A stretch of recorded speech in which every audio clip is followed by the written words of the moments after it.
xibaar yu wér te wóor ca tàng tàng ba abonnez-vous pour ngeen di mën di jot suñuy vidéo. jërë ngeen jëf ci ànd gi ak ñun ci chaîne bii di Buzz 221 HD.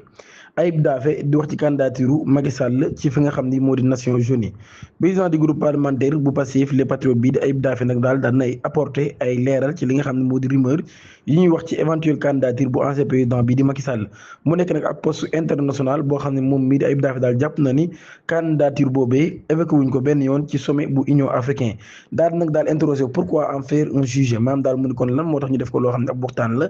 te sommet bi nga xam ne doon nañ ko amal ci Union africaine nag waxtaanee wuñu sax loolu yi. Ayib Daffé nag di dénoncer également ab couverture médiatique de l'affaire une certaine presse fait de gros titres certains soutiennent cette candidature d'autres yi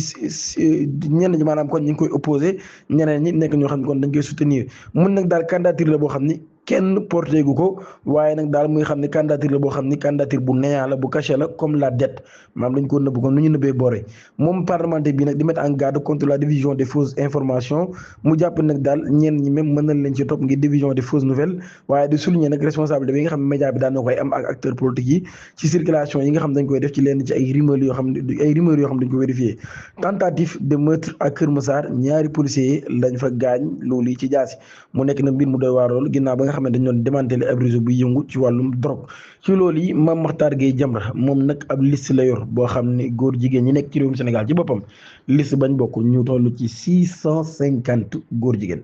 di ab liste boo xam nag daan nañ koy am ci ab publication boo xam Jamra daan na koy def à travers président bi Imam Massamba Gueye daan nañu remercier le directeur général de la police di Mame Seydou Ndour ci nag daal li nga xam daan na koy def daal di jël brigade d'intervention polyvalente bii di BIP daal ci boole ak Mame Makhtar Gueye Jamra ay garde rapprochée maanaam daal jël ay nit kon yoo xam ne ci police lañ bokk muy BIP boole leen ak Mame Makhtar Gueye Jamra ci boppam ngir ñu gérer li nga xam ne moo di sécurité mu nekk nag ab mesure boo xam ni ñu ngi ko daal def ci ab contexte bu doy waar lool jamono bi nga xamee ni Jamra ci boppam daan nañuy annoncé nag daal war nañu publier ab liste góor jigéen ñi nekk ci réewum Sénégal te ñoom ñi ñu ngi ci xaar Seydou Diagne mi nga xam ni ab avocat la jamono ji mu nekk ca France bu ñibbisee rek ñu daal di fësal boobu lépp liste kon loolu yi moo tax nag ñoom ñii